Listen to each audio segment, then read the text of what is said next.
Welcome back to Echo Chamber Podcast, the only podcast where two comedians read the Wall Street Journal because one of us gets it for free from work. Now, Trent, let's give the folks watching and or listening at home a little rundown on the stories we are going to cover today from the Wall Street Journal. Well, Joe, I would love nothing more. In our first story, Warren Buffett. He's got a big March Madness bracket tournament. He just can't give away $1 million. He's trying, but he just can't make it happen. He just can't make it happen. He can't make it happen. No one will ever win the damn thing. If only it wasn't so hard for him to give away $1 million. But unfortunately, this is the only way he's figured out how to get rid of all of his money. I know, but also, he's been selling all of his stocks like it's the end of the world. Yeah. It's almost as if it's the end of the world. They all are. They know something we don't. Yeah. We're supposed to lose the money, and they hang on to it. Mm-hmm. Well, speaking of losing money, Hooters, Trent. Oh, Hooters. Fuck. They've filed. No. The big one. No. The worst chapter in the book. Oh. Chapter 11. Chapter 11, bankruptcy. Do you think a winning formula like this, not enough to avoid bankruptcy? Well, they should have. We'll get into it. Yeah, we'll get into it. It's a very brief article, though. Yeah. So. Well, I have plenty to say. That's good. It's good to hear. And Joe, car door handles. They fucked it up. They fucked it up. They ruined it. They ruined car door handles. All this new car technology is driving people up the wall. Well, Trent, you want to believe it? Because my story after that, the gear shifter in cars, they fucked that up as well. They fucked up the gear shifters as well. The two things they've never heard anybody complain These about. lined up amazingly. Yeah, no one's ever complained about that, and they completely fucked it up. They're fucking it up in almost every new car. People are crashing their cars. Wow, we'll get into that as well. Yeah, well, in my final story, not our final story, the Museum of Failure. The creator of the Museum of Failure, he's rooting for it to flop. Well, that's very apt of him. Speaking of Museum of Failure, OnlyFans. We'll get into it. Is it now? Some people who subscribe to OnlyFans, they end up regretting wasting that money. Do some of the creators themselves end up regretting post-nut clarity? Post-nut clarity, they call it. Damn, I put $800 into one nut. God damn. And all of it's free on Pornhub. Yeah. I'm a fool. Well, are some of the women on OnlyFans regretting it as well? These are celebrities, it looks like, seems to be. Well, they've got OnlyFans as well. But it turns out selling fucking whole online isn't exactly a picnic, but we'll get into that. Well, nobody said for our final story. Nobody said sex work was easy. I never said that. I never said that. I never claimed to say that. Never claimed to say that. And God damn it, it's work. it's a real job. We support sex workers on this podcast. And we always have. We always will. We support them pretty often, actually.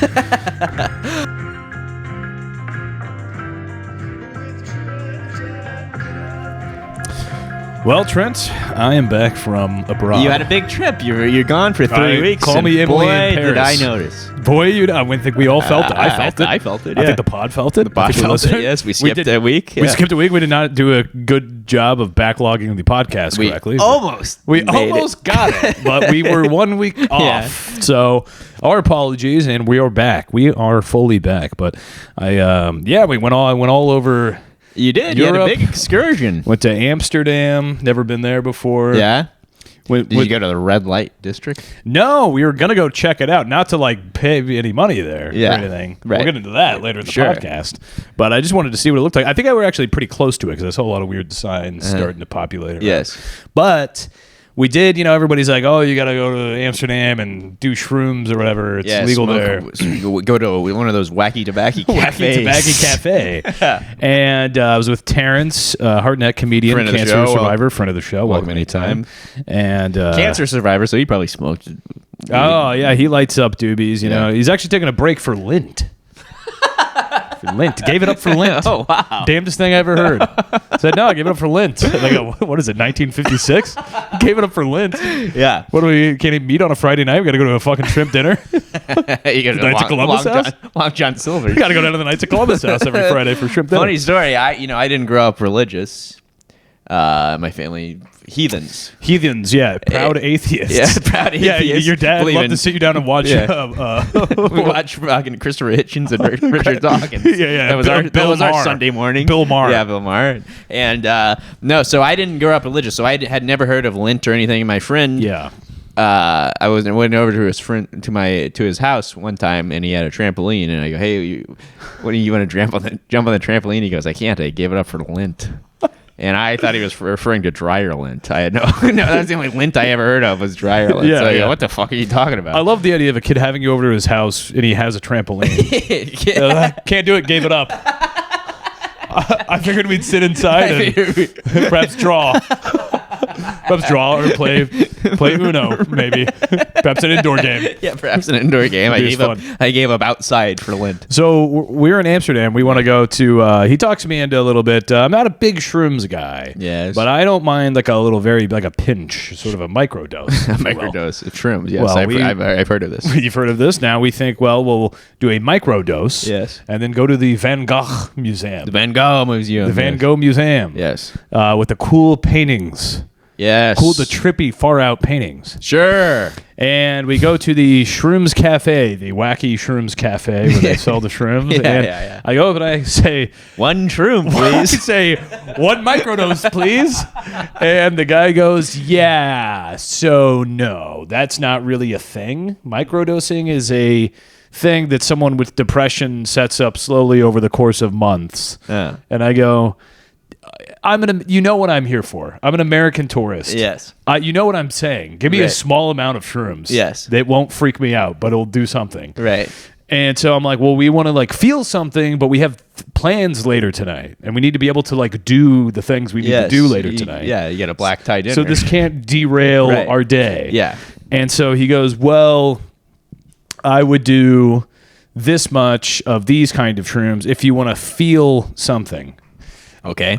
Those words could mean anything. That means anything to anybody. Yeah. So we take that amount. Was not a microdose. Was not a small amount of shrooms. Uh-oh. Full shrooms trip. Oh, God. Going to the Van Gogh Museum, normal, and then it hits us in the Van Gogh Museum. Yeah. My body turns into a slinky. Right. I feel like a jelly bean. I'm going up a fucking elevator. Oh. I'm walking. There's people everywhere breathing. I can smell I can see their breaths, the colors of everything. It's a nightmare. Yeah, you want to cut your fucking ear off? No, well, yeah. So I'm the first room. It's like a beautiful painting of flowers, and I'm like, this is really cool. Yeah. And then I go in the next room, and it's like, and then he cut off his ear, and he lost his mind. And I was like, it's like, fully. There's a room that's like dedicated to his mental illness. Yeah. And I walk in that room, and I'm going, I don't know. And he chops his ear off, and he fucking went to the brothel and gave it to a hooker or something. And and he's a fucking nut for the rest of his life. And we fucked him up. We had a panic attack. We had to flee the museum. You got out of there. We fled. Oh no! We literally fled. We were jamming the fucking elevator, and then we had to when we got there, we locked up our coats and backpacks in his locker. You rent out a little locker space, and we had to remember your passcode, and your birthday, and fucking street you grew up on to get it out of there. Oh, jeez, that sounds like a nightmare. Well, we got out of there, and then we found a nice park, and things got better. They got better. They got better. And then did it wear off by the time you had to do your show? It wore off in time for the show, but we were. You were sweating. You were worried. Oh my God! Yeah, Joe. And that was just one of many odysseys. Well, maybe we'll hear more in future episodes. We don't have time to do them all now. We don't have time to do them all now. Yeah. So while you're away, I did a show in the hostel that Luigi Mangione stayed at. I did a hostel show myself in Europe. Oh, really? Yeah. And the hostel show, this is the one where the famous... The guy who looked like Luigi Mangione was at mine. A big false mustache. He had a fake mustache? He's on the run. Wow. Okay, so you went there. And let me tell you, I get why he took his fucking mask down and flirted with that girl behind the counter. Was she working there still? I don't know. I didn't ask. But the lady that checked me in with, she was a fine piece of ass. I'll tell you that. But yeah, she's stopping criminals everywhere. But anyway, yeah, so it was kind of cool that he stayed there, and I mentioned it, and people didn't really know what I was talking about because everyone that stays at the hostel is not from America. They're not from America. They have no. They don't even speak and English. I bombed my ass off. No idea what the fuck I you're had no talking idea about. what I was talking about. I didn't realize I only played a fucking dumb American. Bombed your cock clean off. Fucking melted right off your body.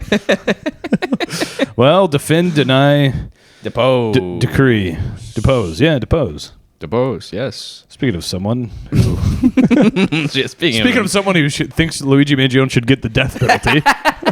yes, Warren Buffett. Warren Buffett. This is from the Wall Street Journal, Joe. Warren Buffett's March Madness. He can't give away $1 million. He just can't make do it it. happen. It's so hard. Yeah.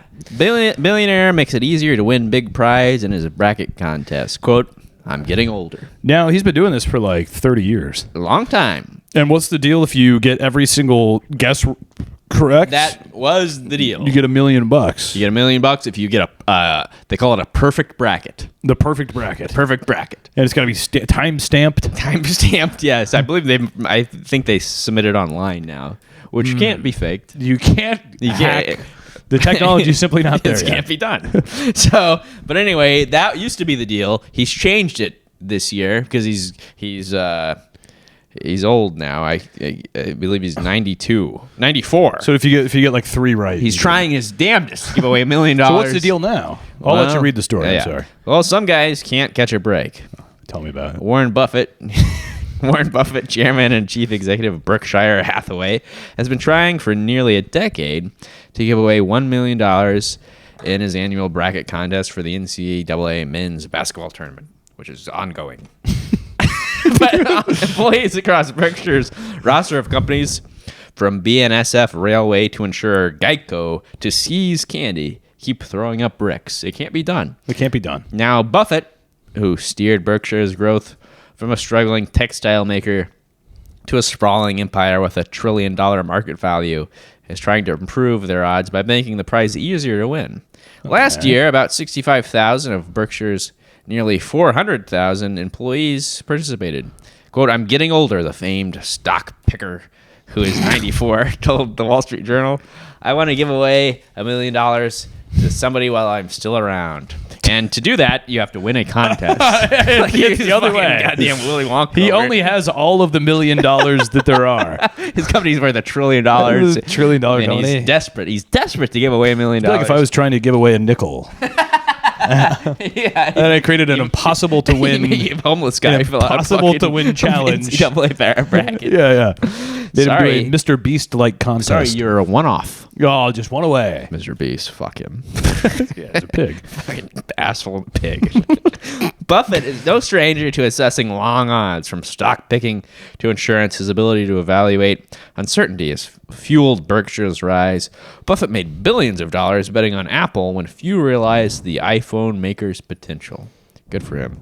Berkshire's insurance operations, meanwhile, Way to go, Warren. earn money by considering the risk of everything from auto accidents to hurricanes. And Yeah, whatever. there'll be more of those.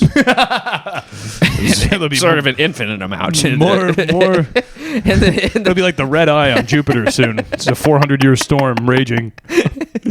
in the thorny realm of March Madness probabilities, Buffett has tried to inch his way toward an outcome insurers typically prefer to avoid: paying out. You hate to pay out. Quote, you'd like to think one of them had a chance of winning every 4 years, Buffett said. That's what we've been kind of fumbling our way toward. This year, the $1 million prize will be awarded if an entrant correctly picks the winners of at least 30 of the tournament's 32 first-round games. But that's where everyone gets eliminated. Yes. So that's the hard part. That is the hard part. Yes, you are correct, Joe. But it used to be, he wanted a perfect bracket, 32 out of 32. The perfect So now bracket. he's knocked down, he's knocked 2 off, so you can get 2 wrong. You get 2 wrong. Yeah. And then you'll win the $1 million. And as far as that part of the tournament is done. Yeah, it is done. And, Did anyone win that? We don't know. No. Got it. So we'll wait till he's 95. Awesome. Apparently. Yeah, maybe next year. Maybe next year. He's getting 95. old? Yeah. Well, let's hope he doesn't pass away. It's the only thing keeping him around anymore. Right. Well, So if the $1 million remains unclaimed, a $250,000 consolation prize will go to whomever selects the most winners of the tournament's 63 matchups. Okay, so somebody it's got ongoing. that. It's still ongoing. We don't know yet. The finals. Now the finals are coming soon. I would coming think. soon. Yes, coming soon. I would imagine they're ramping it up. By the time this podcast is out, it might be done. It very well It might could be this weekend. Now yes. the championship is typically on a Monday night.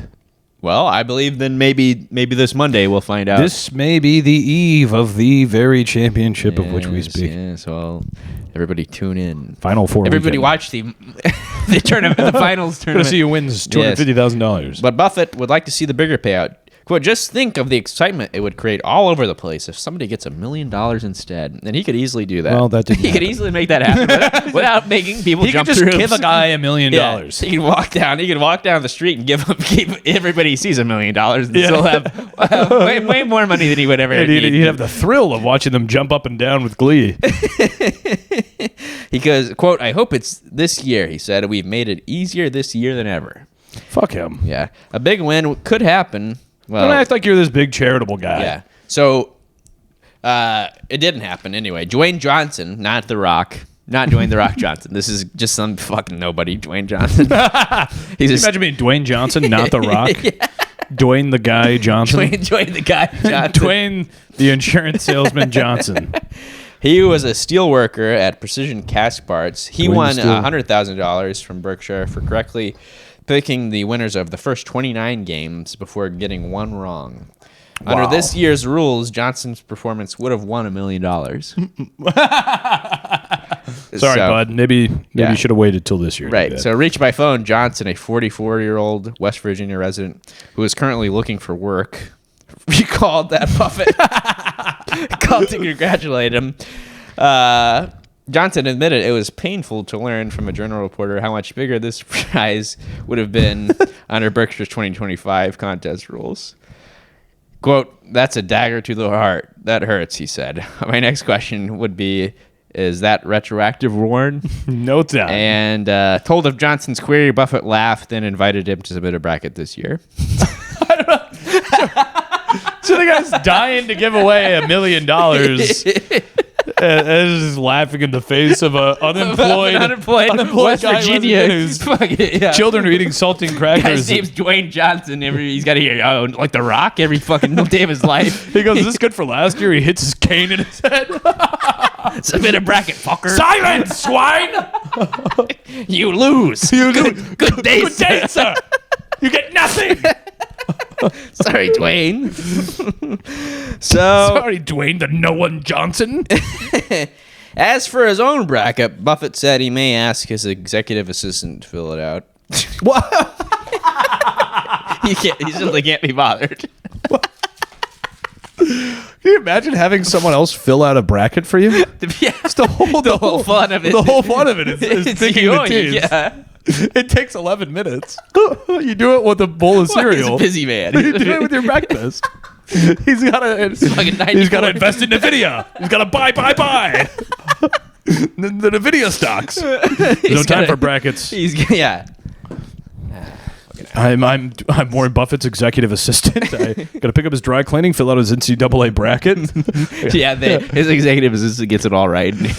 His fucking executive assistant's doing his NCAA bracket. Elon Musk's executive assistant's fucking Playing beating Fortnite. Diablo 4. Yeah. Playing Diablo 4. I want to get one of these jobs. Guys, yeah. Where you should play a fucking game. Play a fucking game for these guys. Yeah, play a video game, fill out a fucking bracket. I don't have time to blow off steam playing my video game. I need to hire someone to play it for me. I need to hire These someone. guys are fucking evil. They're losers. They're evil losers. I just can't imagine you're going to hire some guy to play Mario Kart for you. Yeah. Because I want to play the game, but I don't have time. No, but you want to be the best. So the best in the world. If I pay someone $100,000, I'm the best in the world. We can do my NCAA Thanks bracket. to my assistant. The best in the Fill world. out my bracket, play Diablo 4, and fuck my wife while you're at it. And tell Dwayne Johnson to eat shit and bend over and eat shit. Yeah, if he tries to reach out to it again, make sure he never finds work. Speaking of never finding work and possibly going out of business, or seemingly. Hooters, Trent. No. This is from the Wall Street Journal. No. Hooters, we know Hooters. Yeah, we know intimately. Hooters. Yeah. Files for Chapter 11. to seek revival. I don't understand what bankruptcy is anymore. It's from what I gather from every news story we read, it's meaningless. It's meaningless. They'll file for bankruptcy and continue to operate. They file for bankruptcy, and then everybody's like, "Oh my God, Hooters is closing forever. Red Lobster's done." And then 6 months later, there's a Red Lobster in every fucking town. WeWork, Twinkies, Hostess, everything's fine. All these are bankrupt, and yet they're everywhere. They're everywhere. You can't escape it. Yeah. And I'm not bankrupt, and I have nothing. And they have everything. Yeah, they have everything. They're going to go bankrupt and make millions. I can't even fucking win $1 million on a fucking NCAA bracket. Well, Trent, the casual bar known as Hooters and dining franchise known for its female waitstaff. Hello, mama. Dressed in orange shorts. Yeah, they are. Yeah, fucking white top. Tight white top. Tight white top and fucking nice orange shorts. Drive me fucking wild. Is Jessica working tonight? They have filed for bankruptcy after changing consumer preferences left it unable to stay good on its debts. Yes. Well, the breasts are out, the ass is in. They should have switched to ass. They should have switched to ass. Yeah, you're right. Because they have like a 1998 model of woman where it's like big tits and no ass. Yes. And that's it's outdated. That's outdated. The girls need to be walking around in thongs. Well, apparently big ass is on the way out now too. What's the Kardashians? I heard tell they've shaved their asses down. They got rid of some of their asses. Well, what are we going back to the lady's ankle? What's the new thing? I believe showing a small amount of small amount of leg, lifting your long dress up to show your knees. Yes, it's all kneecaps. Well, everybody will be living in Hoovervilles soon, so I'm sure we'll go back to the fashion of that time as well. Yeah, that's right. Living in Bidenvilles, as Trump will brand them. The chain enters Chapter 11 in the U.S. bankruptcy court in Dallas with a plan to rebound by bringing back its original founders for a new management team that will aim to keep Hooters going. And the original guys are coming back. They're gonna get one last job. They're calling up everybody. Old Spittin' Hank, Two-Time and Tom, the dirty fucks that put this idea together. They're calling them back. They're bringing them back. They're fucking 90 years old. Yeah, now. 3 90-year-olds in cowboy boots and fucking huge hats. Founded in Clearwater, Florida in 1983. Yeah, no shit, it was founded in Florida. And based in Atlanta, Hooters expanded to hundreds of locations across the U.S. Its territories and territories abroad. It serves classic American bar food and is known for its wings, along with its Hooters girls who wait tables. The concept aims to draw male customers. Well, that's interesting. I didn't know that. It's more male customers? I guess so. More male customers who find them and their scanty outfits appealing. Well, I go over there for the wings, so I wouldn't really know anything about that. They got good fried pickles. I like good fried pickles, yeah. Hooters grew during the 1980s and 90s through a combination of its waitstaff, marketing, and spicy wings. But the chain hit bumps in the 90s and 2000s. Still, Hooters has struggled to grow throughout the last 20 years. The chain made some money, but it wasn't enough. It made some money, but it wasn't enough. That's it. Sort of a tale as old as time. They made about $1 billion last year, but they're going out of business. Simply wasn't enough. Well, imagine making $1 billion and going out of business. We can't do it. We can't be done. Well, that's the thing is everybody. It's all set up for exponential growth, which is unattainable. I mean, I love tits and wings like the next guy, but I can't go there twice as much every month as the month before. And every business has the expectation that the people will do that. Right, I know. Yeah, every business we gotta double the numbers. More. Well, yeah. Then they try to improve. They try to fix things, and they just fucking fuck it all up beyond all belief. Beyond all, much like car makers are doing. This is from we're now entering the car chunk of the podcast. The car chunk, yes. Somebody called Tim Allen. We're entering the car chunk. This is about to turn into car talk. Well, Joe, this is from the Personal Journal, our favorite section of the Wall Street Journal. One of our favorite sections of the Wall Street Journal. Headline: The latest car technology starts to drive people nuts. Door handles used to be simple. Now they're another piece of technology that can fail. The Tesla doors. They piss me right off. The Tesla doors. They act like you're an idiot for not understanding it. Yeah. They go. There's the fucking I have to roll down the window to open the door. That makes sense. Yeah, there's Tesla doors. It's enough to make you want to throw a fucking Molotov cocktail on. Makes you want to go on a rampage. It makes you want to go on a rampage, burn the whole fucking Tesla company down. But anyway, drivers are. Well, we don't encourage that. We don't. Drivers are finding they wish the smart technology in their cars. Fuck off. Yeah, it was just a bit dumber. Automakers have added new tech features in the 2020s that go beyond the touchscreens, assisted driving systems, and companion phone apps that have become ubiquitous in new cars. Oh, yes. Some vehicles come with infrared night vision. Night vision. like Batman Beyond. Which is something I need my car to be Batman Beyond. I won't rest. I won't rest until my Toyota Camry is a little more like Batman Beyond. I won't rest until I feel like I'm driving around like a sniper. Yeah. Why would you ever need infrared night vision? They have lights. We figured that out with the headlights. I want to drive to CVS and feel like I'm an American sniper. Infrared night vision, seasonal ambient lighting, whatever the fuck that means. It's bullshit. Interior fam cams showing rear passengers. How do we ever survive? Too much rear view camera stuff. No more cameras. I don't need to see my fucking kid in the back seat. we made it for hundreds of years for that. Yeah. Many drivers say it is too much. The share who had positive feelings about the intuitiveness of their car's controls fell from 79% in 2015 to 56% in 2024. Jesus. That's a big jump. Yeah. They fucked up. They really fucked up lately. Yeah. They have all these nerds in power now that are... No, they suck. You need a fucking grease monkey. My mom's got a new car, and I'll go home and I'll borrow it and drive it around and shit. I can't even fucking operate anything. It's just like impossible. beeping at me and shit. I don't know what the fuck's going on. I know. Well, it's like when I don't know how to do anything. It's the same as the TV. You try to turn the TV on now. It's impossible. It can't be done. I've been stuck in the gaming hub for weeks. In the gaming hub. We got the logo back there. It took about an hour and a half to fucking set that up. Yeah.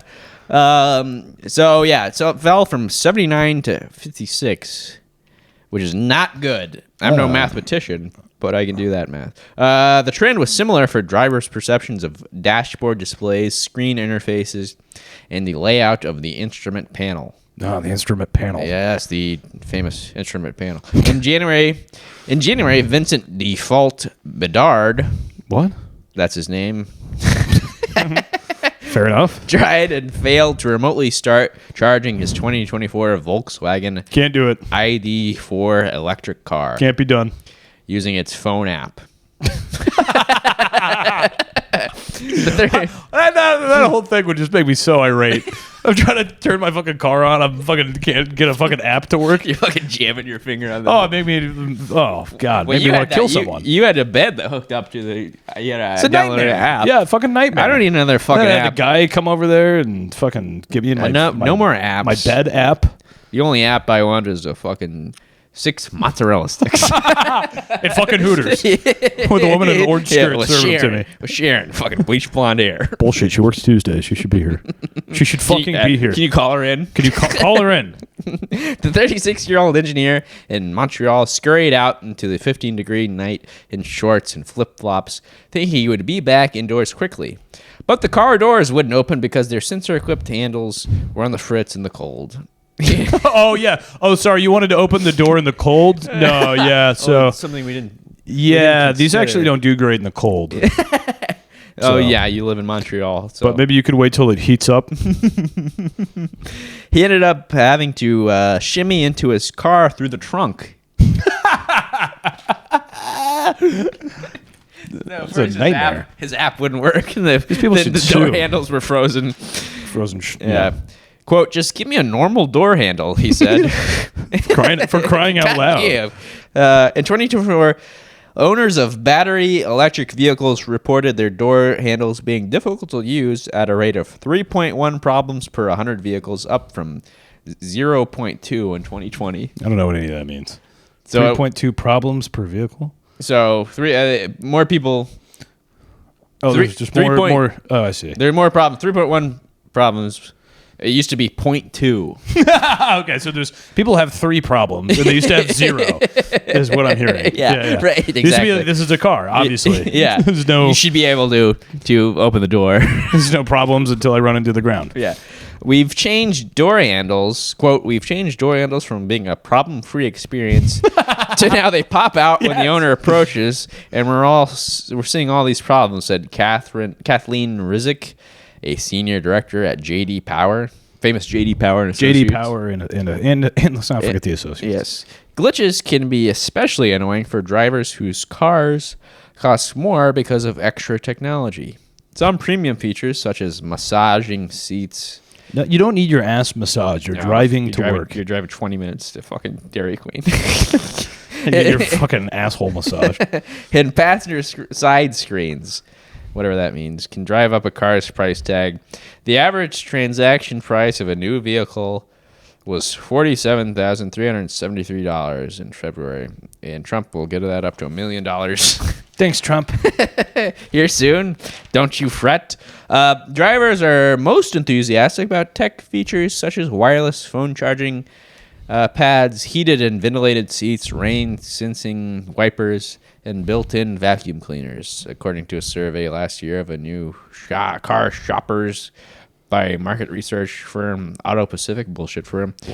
At the bottom of their wish list are passenger side screens and augmented reality visible on the windshield. So yeah, that doesn't seem dangerous at all. Let's put fucking Pikachu on the windshield. I'm trying to fucking drive through a snowstorm. Do we need augmented reality on the fucking windshield? You're driving. I'm merging onto a highway. White knuckling in a blizzard. Yeah, I'm fucking 10 and 2. I can't fucking see 10 feet in front of me because of the rain. Your kid's in the backseat. He fucking says, "Bring up Pikachu." Fucking yeah. He casts Pikachu in front of me. I'm fucking white knuckling it through a blizzard. Fucking wipe out and kill 10 and 2. Oh my god! It's like, what are these people have never driven a car in their life? Overthinking it. Here's what they should just fire everyone who's like on these teams because they should get doged. They're over there like, how do we get a product that's better than all the other products? Yeah. And all they have to focus on is getting the fucking miles per gallon. A car that starts, gets good miles. Gets good miles. It doesn't break down. Get in. You can fucking get in and it fucking drives. Yeah. Well, what always pissed me off about the Tesla before everything was I couldn't. I never figured out how to open the door handle. And then, I still don't know. No, you don't. And you order it on an Uber. And you fucking try to get in, and if he gets pissed at you, he yells at you. Getting in is like only half as hard as getting out. Getting out, he's like, you have to roll down the window. I mean, it doesn't even make any sense to me. Like, why would that be how you open the door? Right. It's fucking crazy. It's idiotic, and everybody should be shot dead. But and there's also something where you can increase the volume by rotating an imaginary knob in the air. Because the knob was just too hard. The actual knob. You would rather just Honey, wait, I'm trying to listen to this. I learned this in my improv class. Dude, how infuriating would that be if you're trying to talk to somebody and they just do this and turn up the radio? Not listening. Fucking drive me up the wall. Oh my god, if someone tuned me out like that, I would fucking freak out. Yeah. So this is infuriating. It's crazy that they're doing this stuff. I know it doesn't make any sense. Fender benders and cracked windshields can rack up big bills for drivers when cameras and sensors are involved. That pushes insurance and premiums up too. Last year, roughly a quarter of car repairs involved a sensor recalibration at an average additional cost of about $600. Other costs of technology also add up, even little ones. Ken Larson, 59, likes to start his 2024 Toyota Tundra pickup truck remotely to warm up on cold mornings in Montello, Nevada. That function doesn't reliably work with his key fob, so he begrudgingly starts Fuck the key fob. The key fob sucks, too. Fuck the key fob. Give me a regular key. The key fob. I don't have a car here, but when I had a car in Indiana, I had the key fob, and the batteries died. I didn't know you had to replace the batteries. You're fucked. You're fucked. I had to fucking call my dad and go, yeah, My car key died. Do you have a charger for the car key? No, you have to buy it. It's not even. You can't even charge it. It's just fucking little watch batteries that are nobody sells. It's really, it's a nightmare. Yeah. So anyway, his key fob doesn't work, so he begrudgingly starts it with through Toyota's app. Oh, good. Which charges a subscription fee. God. So fucking living hell. We've created hell for ourselves. My payments $1,000 a month, and now I got to pay another $15 a month just to be able to start it remotely, said Larson, an equipment operator at a mine. Bend over and eat shit. That's the new motto. After owning the truck for a year and a half, Larson recently bought a 1985 Chevy Silverado. He could fix it himself. Yeah, fuck it. Fuck them. That's what I'm going to do. That's the other thing. They made it impossible unless you're fucking a computer whiz. You can't fix anything on the car. This is unbelievable, but this is almost the exact same story, but for a different part of the car. So I'll try to go through it a little quicker because it's like it's a lot of the same anecdotes. Mm-hmm. But you were talking about the door handle. Yeah. Well, the gear shifter. They've also fucked that up in all these cars. Car makers are reinventing the gear shifter. Drivers are lost. And this is what happened to me because I went home and my mom's got a new car. Yeah. And I can't figure out how to fucking put it into reverse. Really? I'm sitting there like, what the fuck is this? She's got some bullshit. Like, it's like, like you point it in a random direction. There's no R or D for drive or anything. Yeah. It's like nonsense world. Well, Shane O'Malley has driven hundreds of cars during his nearly 4-decade career as a vehicle tester. Bullshit job. But one day, a couple of years ago, he found himself in the seat of a Hyundai at a loss over how to get the car to move. O'Malley, senior test coordinator at the Insurance Institute for Highway Safety, bullshit job, and his colleagues couldn't find the gear shifter on the 5 sport utility vehicle. One of them finally spotted it tucked away behind the steering wheel. It was definitely not obvious where it was, O'Malley said. Car shoppers, car renters, and valets feel O'Malley's pain. A proliferation of electric controls. Oh, yeah, I never even thought about the valet. Yeah. How difficult. They used to have the easiest job in the world. Now it's like learning a whole goddamn new thing every time you get one of these cars. Today, many cars come outfitted with small joystick shifters, dials, buttons, and even touchscreen gear shifts. Mine had a dial. I hate the dial. I like feeling the fucking hot pulsating stick in my hand, like a boom, boom. Yeah, like you're in a fucking Van Halen video. Yeah, exactly. I don't want to fucking turn a fucking radio dial and do a touchscreen. Mine had a dial, and when I was even the people that sell the cars don't know anything about these new cars. They don't know shit about them. Because mine, I go there's obviously drive and reverse. Yeah. And there's like 6 other options. 4-wheel drive. Yeah. But one was S. And I go, what's the S stand for? And he goes, that's if you want to drive it sporty. Yeah, what is sport mode? Why does every car have sport mode? What the fuck is that? What does that mean? Fast? I don't know. What is that? I think you mean Tokyo Drift. Drive it sporty. It's like if I just want to be like a gay guy about it. He's like, put it in sporty mode if you just, it's a kind of like a gay guys are doing it. I don't know if you it's a gay thing, I guess. If you want to suck cock in the back seat, put it sporty. Put it sporty mode and then get Esteban to call in the back seat. Put his fucking Italian oiled cock in your mouth. Yeah, fucking blow a guy in the back seat. Car's on sporty mode. Call your fucking hairdresser. On a trip to California, Linda Hoff, 65, rented a Nissan Rogue SUV that had a joystick-like gear selector. Hoff frequently rinsed different car brands, but nonetheless couldn't figure out how to reverse the car out of its spot. Quote, I didn't even know how to drive this damn car, she said. So I had to go back to the rental agency and say, is there a trick here? She was soon on her way after a tutorial. Will Clayton, a 33-year-old Greenville, South Carolina resident who works in finance, frequently rents cars when he travels for work to fucking go to his other family. He's got to rent a lot of cars. On one trip, he was put off by the gear shift in a Chrysler Pacifica minivan. Its silver dial that he thought was placed way too close to the radio volume knob. He wondered whether any user had tried to turn down the volume only to end up going in reverse. I can't think of a consumer push for a radical change in gear shifters, he said. There isn't one. I've heard of reinventing the wheel.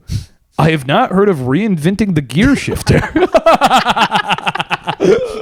Also, reinventing the wheel is a negative thing. Yeah. Exactly. Yeah, just don't reinvent the wheel. Yeah. And they're doing every version of that. Yeah. It's everything outside of the wheel. They're trying to reinvent. Truly, he goes, whose idea was this? Now, my favorite one is, and I think they'll get it. Oh, yeah, here it is. Genesis, the luxury brand owned by South Korea's Hyundai Motor, made what the company calls the Crystal Sphere for the GV60 electric SUV. That's what it looks like up there. Good God. So imagine just a sphere, like those old golf games, like the arcade. Yeah, the old golf game, or the new concert venue in Las Vegas. The Sphere.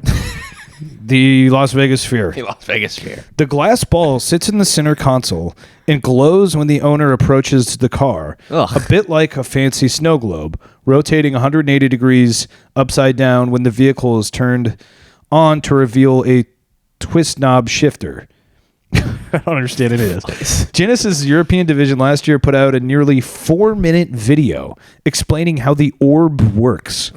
In a statement, Genesis said the Crystal Sphere is to enhance safety and to create an emotional connection with the driver. Because we need an emotional connection to the gear shifter. One driver. I want to fuck my car. Oh yeah, I want to fuck my car, so I put it in sporty mode. One driver said they put a reminder on a Post-it note to run an errand and stuck it on the console, partly touching the Crystal Sphere. Quote, if the car blew up. When I turned off the car, it grabbed the paper and pulled it inside. So it swallowed the Post-it note. They wrote, and quote, now, when I turn the car on or off, I can hear the paper inside of the orb.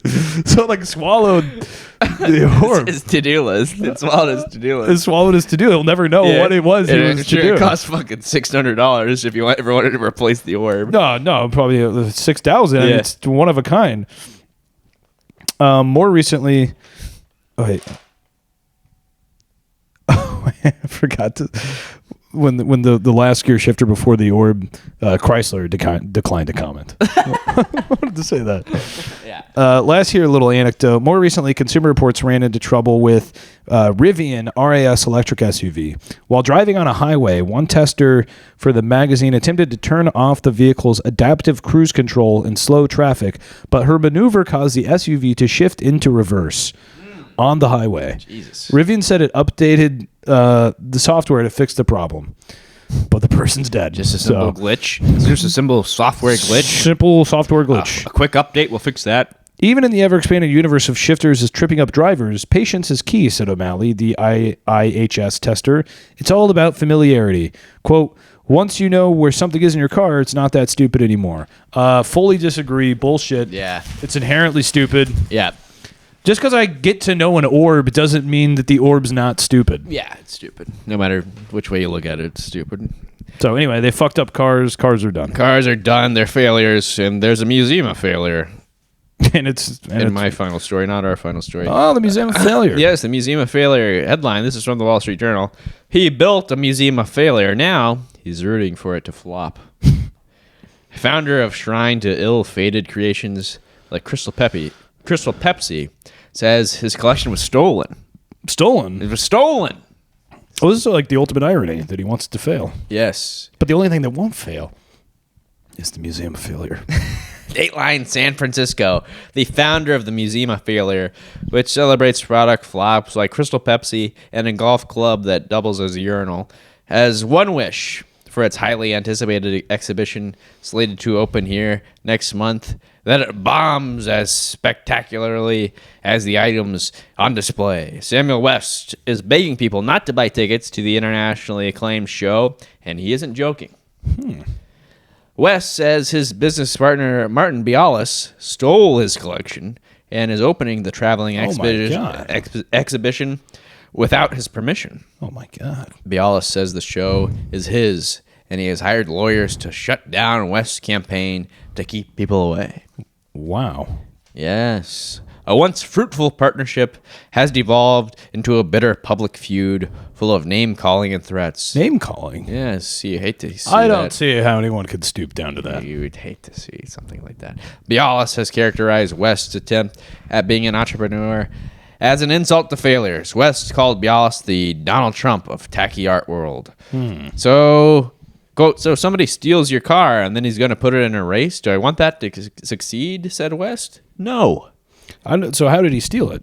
Well, we'll get to that in a second, Joe. Right. The Traveling Museum has drawn crowds from around the globe for its collection of failed innovations. Highlights include Microsoft's Zune and Colgate beef lasagna.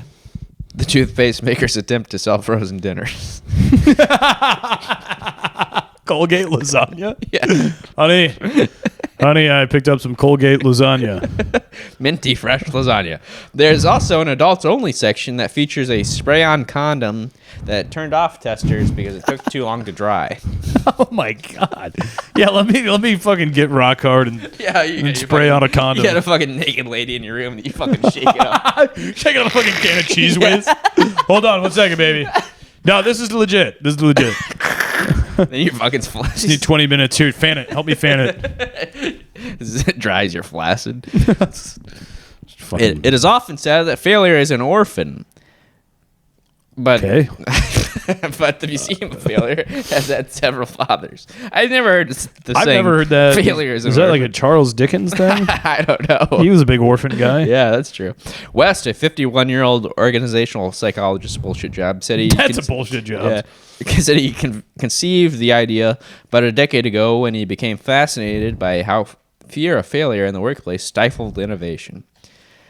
A museum, cool. and based on these articles about the car, all the new car parts, the orb will be in there nobody soon. fears failure anymore. yeah. They should fear it again Yeah. and stop innovating. Yeah. When it opened in 2017 in a gallery in Sweden where West was living, the small exhibition of items that he procured from eBay and elsewhere was a surprise hit, drawing huge crowds and international attention.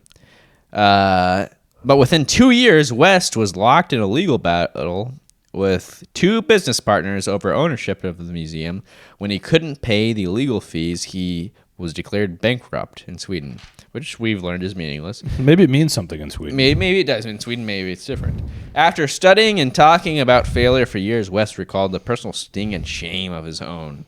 He reminded himself of a quote he'd often shared with others from John Sinclair. Failure is a bruise, not a tattoo. Oh. Quote, I know it's true, he said, but also when it hits me in the face, it hurts. Failure. I've heard that failure is the orphan of success.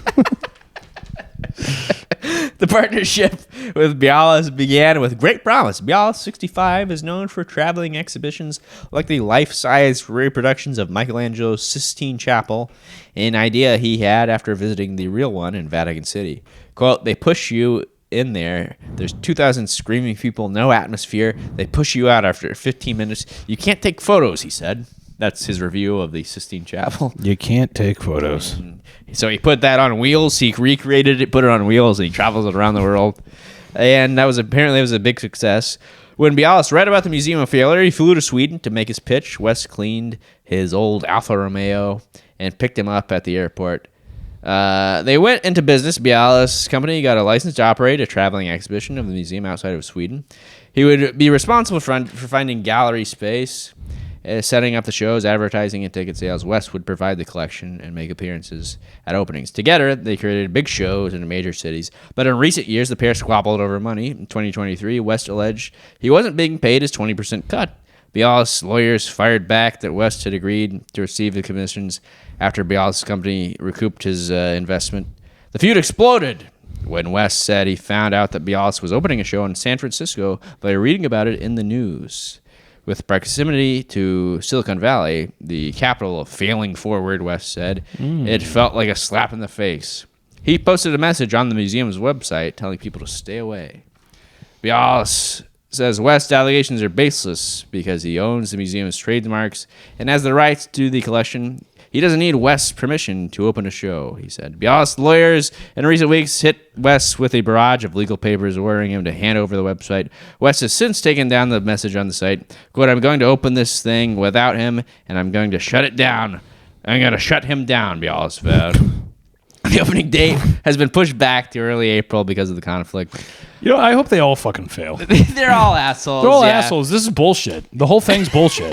Yeah, this guy. Who cares? It's at the Museum of Failures. Don't act like you something to be proud of. Yeah, well, he's getting his rocks off by making fun of other people's misfortunes, and now I don't feel bad. Now for him that at the all. tables have turned on him, he's crying. He's crying. He's a little bitch. Why don't you put a picture of your fucking face up there on the wall? Yeah, frame that and bang it up like a fucking Crystal Pepsi. Yeah. Which was someone's idea. They thought it was great, and now they're fucking homeless in a ditch somewhere because they got fucking shot in the head. They got shot in the head. They nearly bankrupt Pepsi. Now they're fucking filling out an NCAA bracket every year.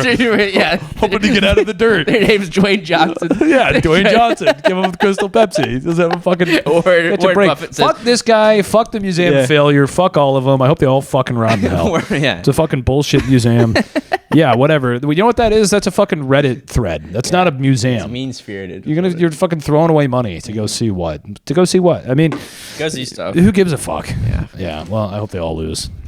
Speaking of,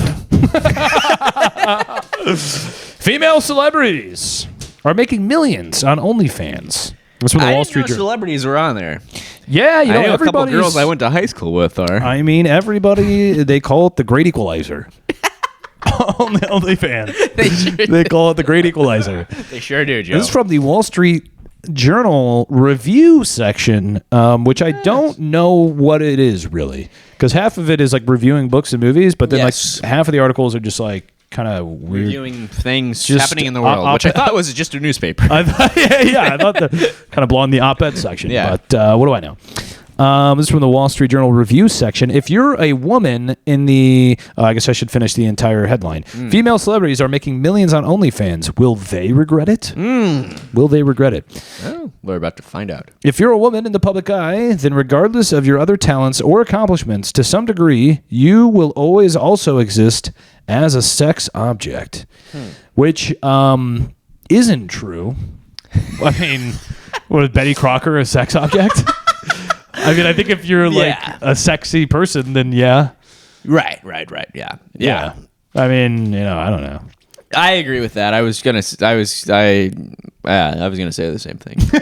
Yeah. So proved her wrong. Proved her wrong. Two white men have weighed in, so it's final. Echo chamber 1. Mary Harrington 0. Let's see what you'll come up with next. It's a basic feature of human sexuality. For some men, the first involuntary thought on seeing any woman will be, would I? All right. I don't know. Yeah, I mean, this... Maybe some sick freaks. Yeah, you're really letting your opinion shine through here, Mary. Fame is fleeting, and female celebrities have long chosen to monetize it by blurring the line between mainstream entertainment and adult material. Many famous musicians, actresses, I call them actors, but I guess if you want to use a gendered, kind of outdated gendered term like that, and actresses, athletes, and other entertainers posed for Playboy. Yeah. The queen of this type of celebrity is Kim Kardashian, who gained notoriety for her sex tape, which was leaked in 2007. Yes. And you ever watch that? No. Well, I don't think so. No. Boring. Yeah, I think I did actually. I think I did look it up. Yeah. I didn't see what the big deal was. Today, the most lucrative way for many female celebrities to sell sex is OnlyFans. In theory, OnlyFans, they call it. The Great Equalizer. The Great Equalizer. In theory, it is a content-neutral platform that enables any individual to sell subscriptions of any kind to fans, promising creative ownership, inclusivity, and freedom to would-be quote-unquote creators. Yeah. I'm a creator. Yeah. Okay, honey. Yeah, you're not a creator. You're not a creator, honey. You're a whore. In practice, calling yourself a creator on Only is hysterical. Well, they have those. They do those comedy specials on there now. I know they do other. They've diversified. But I think it's because they have to. They have to. Well, because I think like the government looked at it and was like, "This is just like pornography. This is just like pornography." But isn't that legal? Well, not for now. I think they looked at it and they were like, this is basically... It was like more closer to prostitution, if anything, or something. So I think they had to like diversify it so that they were putting money into other content. The other arts. Yeah, it's all bullshit. I mean, it is what it is. We know what it is. Right. Nobody's going on there watching the new Whitney Cummings roast. Yeah, the new Whitney Cummings takedown.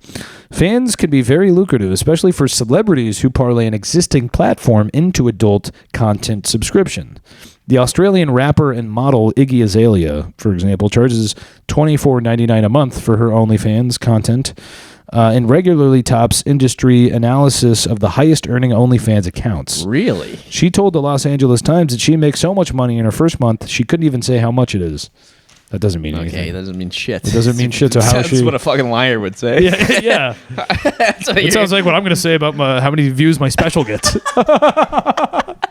Couldn't even say what it is. It's like what a fucking fourth grader would say when he's talking about bragging about his dad. He's what like, is the my big dad makes so number? much money. I can't even. It's the number you wouldn't even be able to imagine. Yeah. Okay, whatever, Iggy. Fuck No, you. and they list a few other famous whores who sell their Iggy bodies. Azalea, I haven't heard from. No wonder. Yeah, I mean, so She had one song. So anyway, they spent popular like in high school. She spends like 5 paragraphs explaining what social media is and how OnlyFans fits into that, or some bullshit. But here we finally get to something here towards the end. Speaking to documentary maker Josh Peters, OnlyFans creator Axel Tislier, God, I'm fucking this up, Axel Letizier, recently described how navigating the escalating, sometimes unnerving, depraved requests of growing fan base can feel like, quote, doing a deal with the devil. Another creator, Lizzie Groombridge, has described how she stopped posting explicit videos on OnlyFans after fan messages became increasingly degrading and unpleasant, saying, I felt objectified by creepy men. It's crazy that you would end up feeling objectified after doing literal pornography. Yeah. So I guess it turns out that OnlyFans is not like a bed of roses for some of the creators. It's gotta take me. Oh yeah, well you think so you think you know a platform. I just I don't have any sympathy for any of these people. They're making a ton of money. Yeah. They're selling, fucking pictures of their tits and stuff. And I get it. I respect that. I mean, do your fucking hustle. It's the world's oldest profession. Yeah, you got it. Shake what you got. Get some money. Do it. But you got to know it seems like some of these people have regret. They don't think it through. They just see the price. They don't think it through. You got to really want it. You got to really want to do it. Now, some celebrities seem to have done it right. Cardi B and Bella Thorne cashed in on OnlyFans and then quit the platform. So they jumped on. They got in. They made a bunch of money and then got the fuck out of there before it got weird. Sure. Becoming trapped, especially if they join out of financial... Oh, sorry. It is easy to imagine others becoming trapped, especially if they joined out of financial desperation. On OnlyFans, human beings become products formed in dialogue. Yeah, it's not only on OnlyFans. The whole social media, everything's a fucking product. Everything's a product. Yeah, Every person's a product. Yeah. It's a hellish way to live. It's a terrible way to Absolutely hellish. So be careful if you're out there selling your feet. Make your buck, but be careful. There's some weirdos out there. There's a lot of weirdos. Some weird guys. Yes, but unfortunately, it's kind of the only job that pays a living wage now. It is. It's like the only good job. You Yeah. sort of have no choice. Hey, if I had anything worth selling out there, I would be out there right now. I can make any money. You're And some telling me. guy would figure out where I lived and Dox I'd me. try to get in my car to escape, but I wouldn't be able to fucking open the door. If I got in the door, I gotta work the drive shaft. Right, you have to get it through the trunk, and you fucking have to reverse into your garage. You have to fucking reverse in your garage, and there's fucking no way out. So There's no way out. yeah, your best bet is filling out an NCAA bracket. Yeah, the only way out of this hellish existence is getting 32 picks right on the NCAA bracket. Yeah. And hopefully you get that in before Warren Buffett dies. Before he dies? He's 94, so A couple years left. Get it in soon. Couple years left. But personally, I don't subscribe to OnlyFans, but I just like to go down to my local Hooters and give my money to an honest chicken wings company. Apparently, they're taking that away from us, or they're not. We don't know. Because we don't know how bankruptcy works. We don't know what bankruptcy is. Well, Joe, that's been the show. That's it. That's the show. As always, like, subscribe, rate, review, all that shit. Share with your friends. Tell them you found a great new podcast. Weigh in, they read a boring newspaper that no one would ever read. And they make it entertaining. Yes, exactly. You get informed. It's fun. Yeah, and it's informative. Stories you can share with your friends at the water cooler. Yes. Yeah. Well, Joe, as always, this is Trent Mabry signing out. And this is this is coming out. This is coming out Monday. Sunday night. It's coming out Sunday. So before I sign off, yes, I do want to say that it has been. There's some things I need to address. Oh, no. No. I've been promoting my first comedy special. Yes. Keep the Change. Yes, Slated to come Keep the out Change. Joe Nunnink, April Keep the Change. 10th. April 10th. It is no longer coming out on April 10th. Still coming out. Yes. But a group called 800 Pound Gorilla has, made an offer. So it's going to go on their YouTube. They bought it, which is great news. It's great news. Yeah, it's great news. So it's a good thing. It's a good thing. But it does mean that it is not coming out this week. So you gave these people blue balls. I'm blue ballsing everybody. But it'll be worth the wait. But it will be edging, coming they'll out be edging very soon. For how long, we don't know. For But we'll let you know. But the date will be coming hopefully by next week. So we will know more soon. Yes. And check that out. So follow 800 Pound Gorilla YouTube page. My first stand-up comedy special will be premiering on there in the coming months. Yes. Exciting news. Exciting news. Very exciting. And that concludes the podcast. Trent already signed out. And so this is Joe Nunnink signing off. Bye-bye. Bye-bye.